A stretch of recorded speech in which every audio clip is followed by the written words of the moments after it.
Jovem Pan Saúde.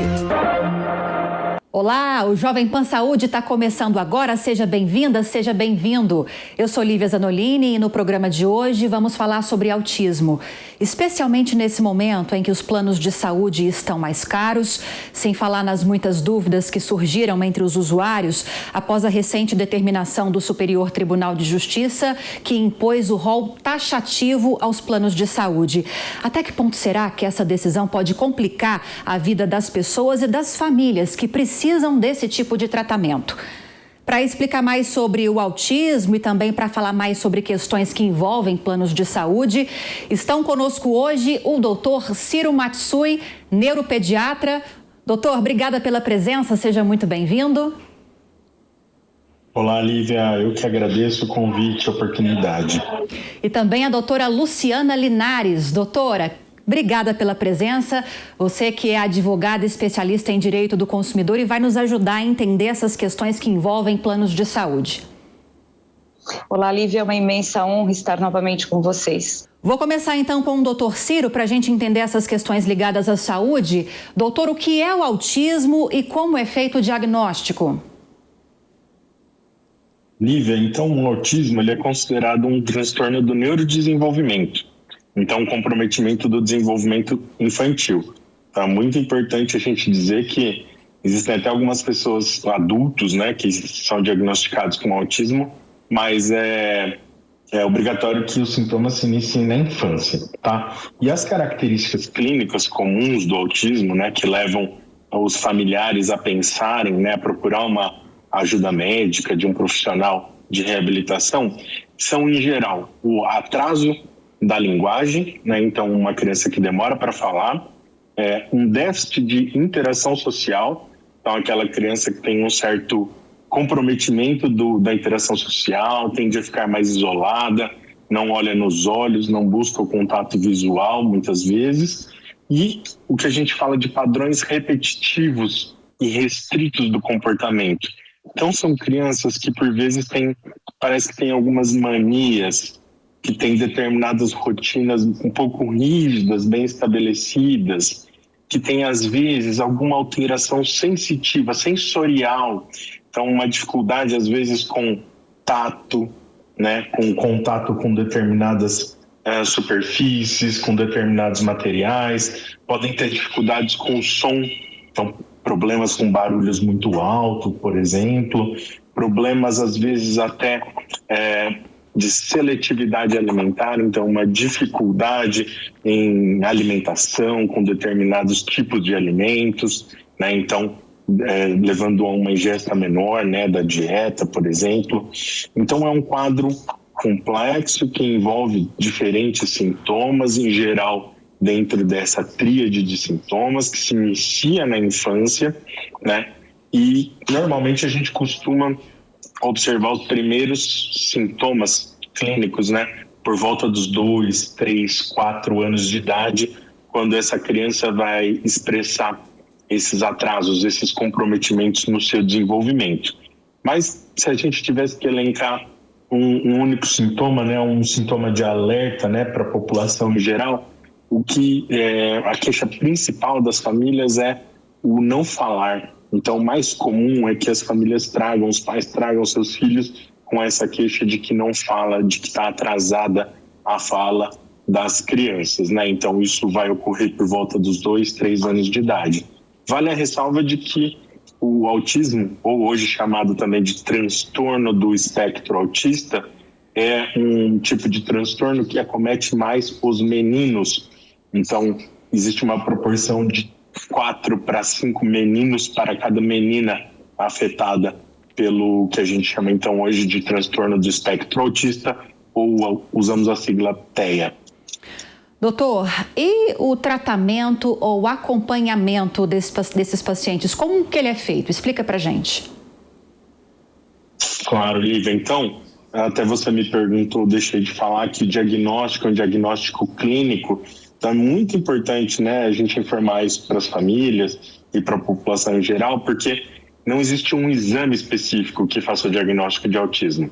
Então não tem exame de sangue, não tem exame de radiológico que nos mostre, né, um diagnóstico, então, clínico, baseado tanto no que os pais, as famílias relatam, quanto na observação dos pacientes, das crianças, né? O tratamento para o autismo, ele é baseado em reabilitação, em estimulação. Então, não existe um medicamento, não existe uma cirurgia, nada que trate o autismo. Basicamente, como se trata de um transtorno do neurodesenvolvimento, então uma dificuldade do cérebro, né, no seu desenvolvimento, uma imaturidade, um déficit em algumas funções. O que é importante? É importante, então, que essa criança seja estimulada para que ela aprenda determinadas habilidades, então, que faltam na criança com espectro autista. Então, o tratamento ele é baseado numa intervenção com uma equipe multidisciplinar.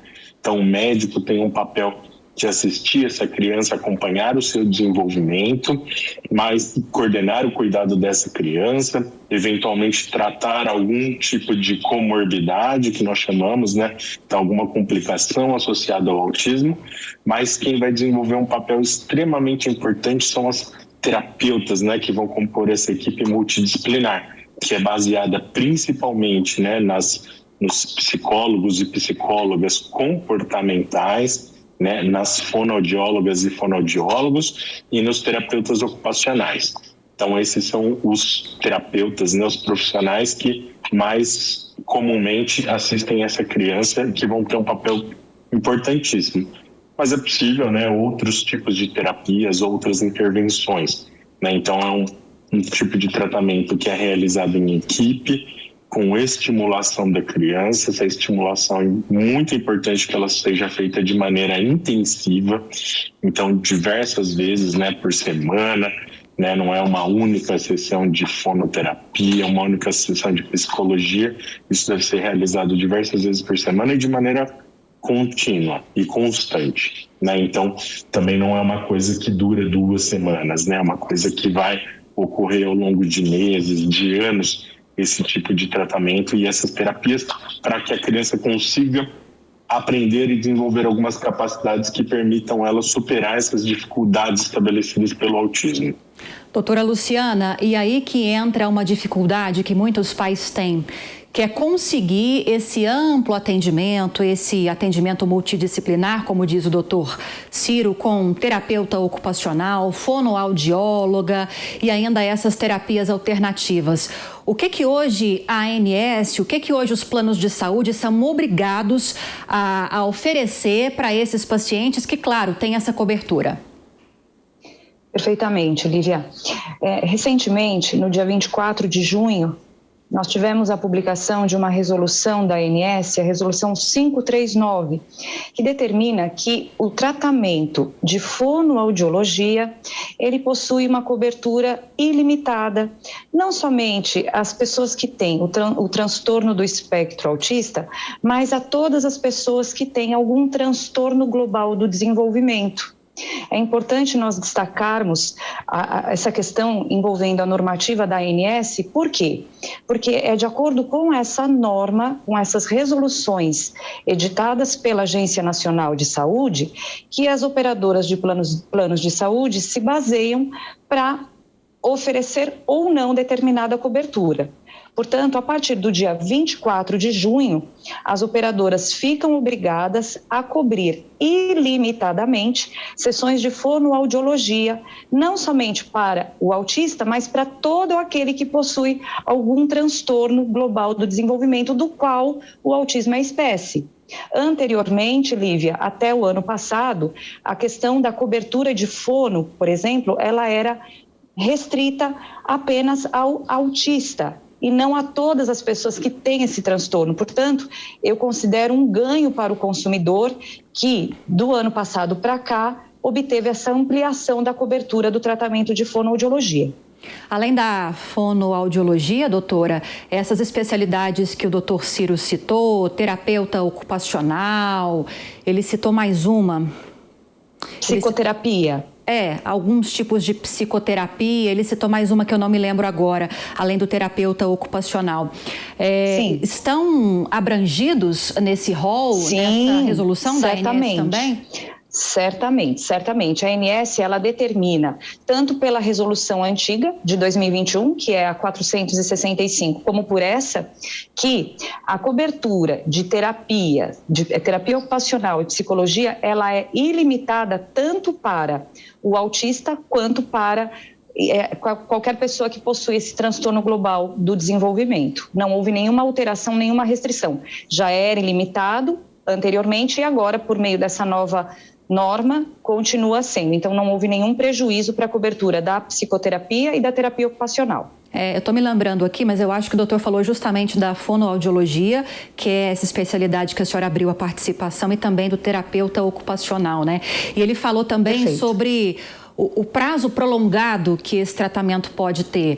Meses, anos, pode durar uma vida inteira, e a gente vê muitas pessoas com dificuldades para conseguir esse atendimento. Pessoas que têm planos de saúde e, apesar de toda essa abrangência legislativa, dessa assistência legislativa, essas pessoas têm dificuldade de conseguir os seus direitos e precisam entrar na justiça. Há realmente essa dificuldade? E por quê? Infelizmente há. Nós temos que compreender o sistema de saúde suplementar como um serviço oferecido pela iniciativa privada, regido por uma lei federal, que é a Lei 9.656 de 98, que obviamente traz também todo o engajamento da Constituição Federal, uma preocupação, um dever do legislador no sentido de cumprir o direito constitucional à saúde. E, obviamente, nós, enquanto consumidores, enquanto cidadãos, temos que fazer valer os nossos direitos, cobrando das operadoras de saúde a cobertura a qual elas se comprometem por meio de um contrato de prestação de serviços. Se, porventura, houver a negativa de cobertura, ainda que haja toda uma norma especificamente trazida pela Agência Nacional, que estabelece justamente esses tópicos que nós estamos abordando, ou seja, cobertura de sessões de fonoaudiologia de maneira ilimitada. Para quem? Para o autista, para aquela pessoa que tem algum transtorno global do desenvolvimento. Essa é a norma, essa é a obrigação que a operadora possui. Mas aí a operadora negou. O que o consumidor deve fazer? Bem, nesse caso, a orientação é que ele busque um diálogo, uma composição, que ele formalize um pedido, enfim, que ele se embase em tentativas de acordo para evitar a judicialização. Hoje, o nosso país ele é tomado por mais de 50 milhões de consumidores que contratam, enfim, planos de saúde suplementar. Então, o objetivo é tentar evitar essa judicialização. Não houve o acordo, então, obviamente, ele tem a guarida do Poder Judiciário, o acesso ao Poder Judiciário, inclusive, é garantido constitucionalmente, então o consumidor não precisa temer ou fugir do Judiciário, justamente porque existe uma demanda muito grande, muito pelo contrário. Não é exatamente isso, essa a ideia é que ele busque os seus direitos, mas antes de levar ao Judiciário, que ele tente evitar a judicialização por meio de uma tentativa de acordo. Hoje nós temos diversos mecanismos que o consumidor pode se fazer valer para obter uma tratativa, para iniciar um diálogo com esse fornecedor, seja ele de plano de saúde ou seja de qualquer outra natureza, tá, Lívia? Inclusive, se você me permitir, eu gostaria de divulgar aqui uma plataforma, que é a plataforma consumidor.gov.br. Eu vou repetir, consumidor.gov.br. Por meio dessa plataforma, o consumidor, ele formaliza uma demanda, ele formaliza uma situação em que ele não está obtendo êxito numa determinada solicitação, procura essa plataforma, ele cadastra uma demanda, uma solicitação e ele vai obter uma resposta. Se não obtiver, ele utiliza esse mecanismo como meio de prova de que tentou e judicializa. Então, eu sempre procuro orientar o consumidor a buscar o mecanismo da composição, do diálogo pré-judicialização. Penso que é uma medida bastante inteligente e muitas vezes eficaz. Ótimas informações, doutora. Agora, doutor Ciro, o senhor explicou para a gente que esse tipo de tratamento de acompanhamento multidisciplinar pode durar dias, semanas, meses, anos, pode durar uma vida inteira também, doutor? Pode sim, Lívia. é o que eu sempre digo, né? A pessoa com autismo, ela vai ter um enorme comprometimento de diversas funções, né? A dificuldade de integração à sociedade, mas ela pode aprender, né? Então, por isso é extremamente importante que o diagnóstico e que o tratamento se iniciem de maneira precoce, como quase tudo em medicina, né? Em questão de saúde. Mas é fundamental porque o cérebro da criança, ele está em desenvolvimento e quanto mais precoce, maior é o que a gente chama de neuroplasticidade, né, do cérebro da criança em desenvolvimento. Então, a capacidade da criança de aprender coisas novas, habilidades que faltam, né, que são prejudicadas pelo transtorno do espectro autista, ela é tanto maior quanto mais jovem, né, quanto mais novinha é essa criança. Então, entre 1 e 2 anos, 2 e 3 anos. Então, quanto mais precoce a gente começar uma intervenção, melhor.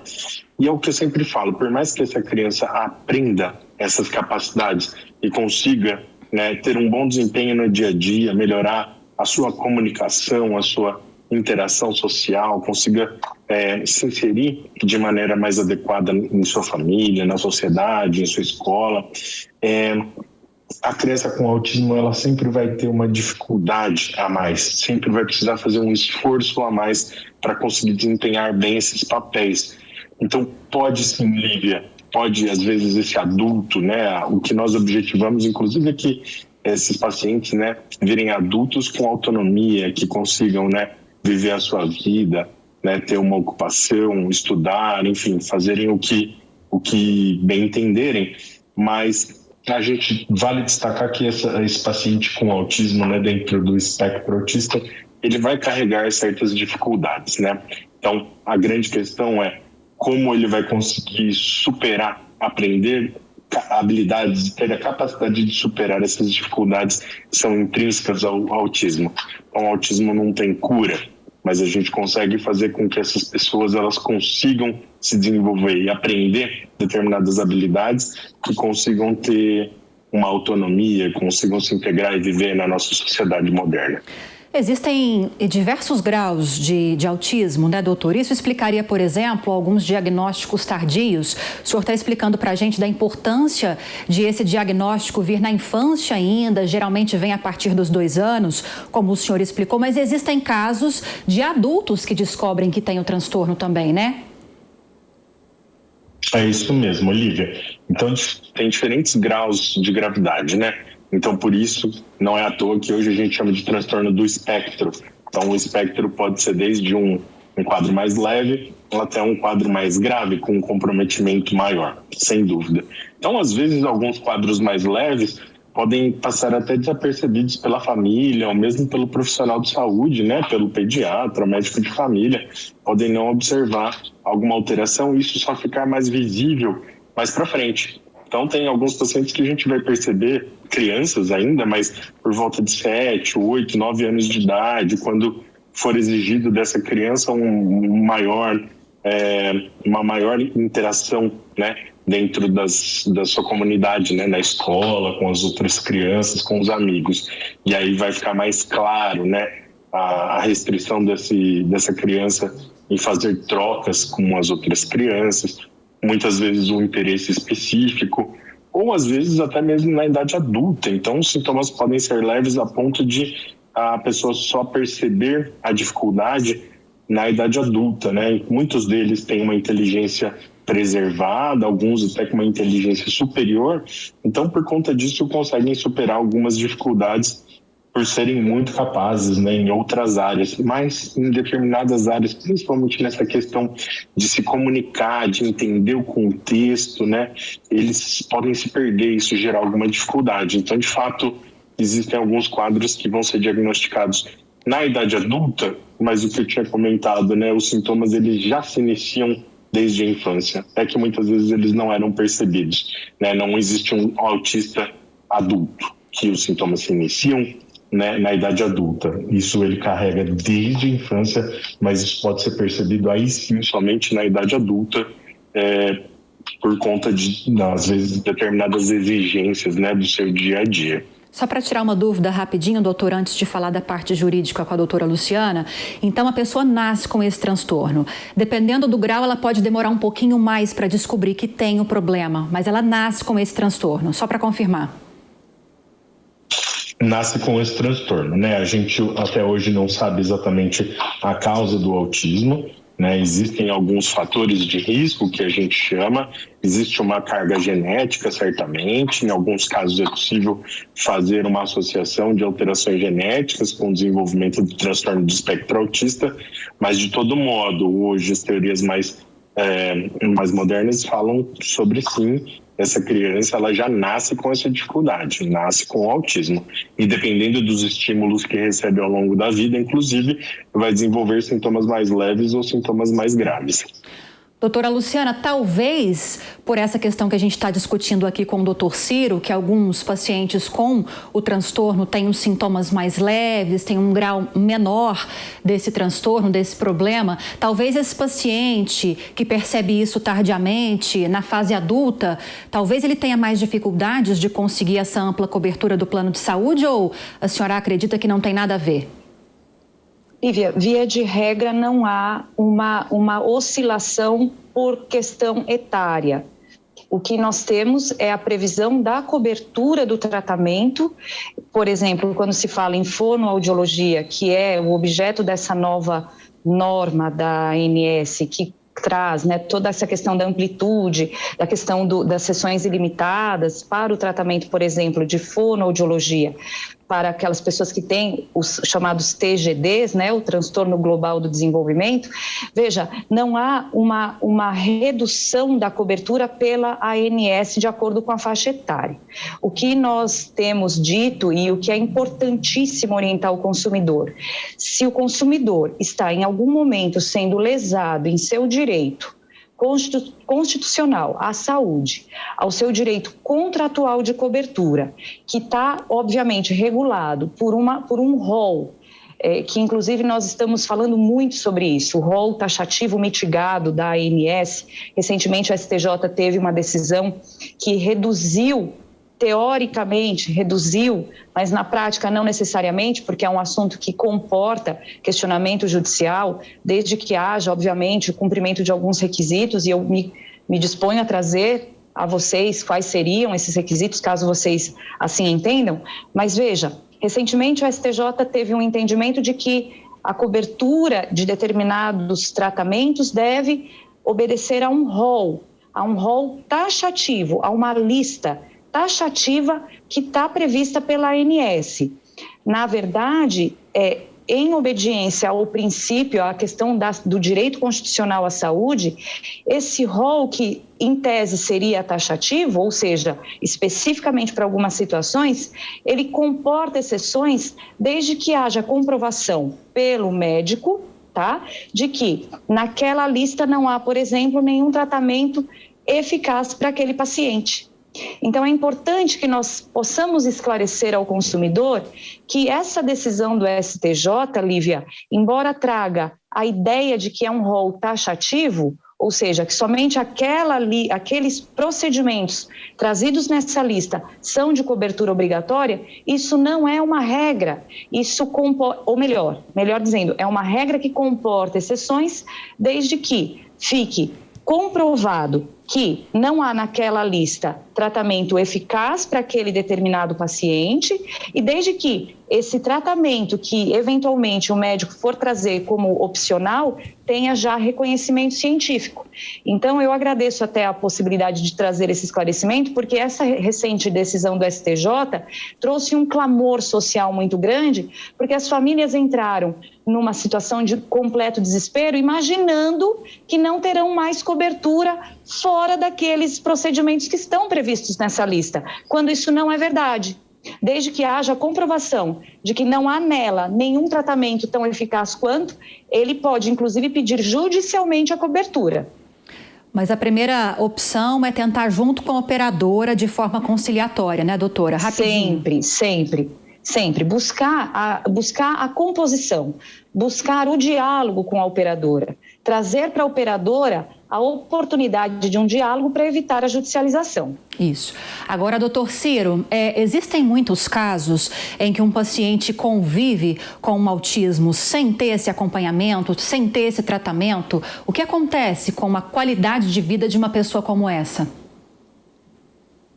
Existe sim, Lívia. Na nossa prática clínica, a gente observa, sim, uma dificuldade enorme, né, dos pacientes para acessar esse tratamento, né, porque, como a gente comentou, não é fácil, é uma rotina grande de terapias e estimulação, então isso demanda muito da família, e ainda assim o acesso a isso, mesmo para aquele paciente que tem, então, um seguro de saúde, um plano de saúde privado, é muito difícil. Isso sem comentar os pacientes que recebem esse diagnóstico dependendo do SUS. Então, existe uma enorme lacuna, tanto no ambiente privado, mas especialmente no SUS, para o tratamento dessas crianças com autismo, especialmente os quadros leves, por incrível que pareça, tem mais dificuldade. Então, essa mobilização que possibilitou até a rediscussão dessa questão legal, né, e da cobertura dos planos de saúde para o autismo, ela é fundamental e ela deve ser mantida, né, porque entendendo, né, da forma como a sociedade brasileira entende, a Constituição fala do direito universal à saúde, é fundamental que a gente continue discutindo para melhorar cada vez mais o acesso dessas crianças e desses pacientes ao tratamento adequado, porque é só isso que a gente vê fazer a diferença, né? Então, na nossa prática clínica, a gente ainda percebe para todos os pacientes, seja no âmbito privado ou no âmbito público, a dificuldade que eles têm de acessar esses tratamentos. Então, sem dúvida, é uma constante briga que a gente precisa ter, né, de maneira saudável para melhorar sempre, né, o tratamento para esses pacientes que, querendo ou não, acaba sendo muito individualizado. E para a gente fechar agora, doutor, esses tratamentos são fundamentais para a socialização desse paciente. E a socialização é fundamental para o paciente ter qualidade de vida. É isso, em resumo. Sem dúvida, Lívia. É o que eu sempre falo para os pais, né? O que a gente quer para esse paciente, né? Um diagnóstico não é um destino, né? Não determina o que aquela criança vai ser. Né, está aberto, o que a gente vai querer oferecer as melhores possibilidades para que essa criança, para que esse paciente possa desenvolver a sua melhor capacidade. Aonde esse paciente, essa criança vai chegar, a gente não consegue prever, mas a gente vai oferecer o melhor tratamento para que ele consiga ter uma autonomia na sua vida adulta, possa fazer e se integrar à sociedade da melhor forma. Perfeito. Doutor Ciro, muito obrigada pelos esclarecimentos hoje. Seja sempre muito bem-vindo. Eu quem agradeço, Lívia, agradeço a oportunidade. Doutora Luciana, muito obrigado pelos esclarecimentos também. Doutora Luciana, as suas orientações também foram fundamentais para esses pais que depois dessa decisão do STJ realmente ficaram muito preocupados. Obrigada pela entrevista também. Seja sempre muito bem-vinda. Lívia, muito obrigada pelo honroso convite. É uma imensa honra estar na Jovem Pan. Doutor Ciro, uma imensa honra dividir esse momento com o doutor. Sempre à disposição. Agradeço novamente pela oportunidade. Um grande abraço. E o Jovem Pan Saúde fica por aqui e, claro, como sempre, agradeço a sua companhia. Espero que tenha gostado do conteúdo de hoje. Se você tiver alguma dúvida, quer sugerir algum tema, é só enviar um e-mail para a gente, saude@jovempan.com.br. Para rever essa e outras entrevistas, você já sabe, é só acessar o canal Jovem Pan Saúde e também o aplicativo da Panflix para Android e iOS. Um grande abraço para você e até a próxima. Jovem Pan Saúde.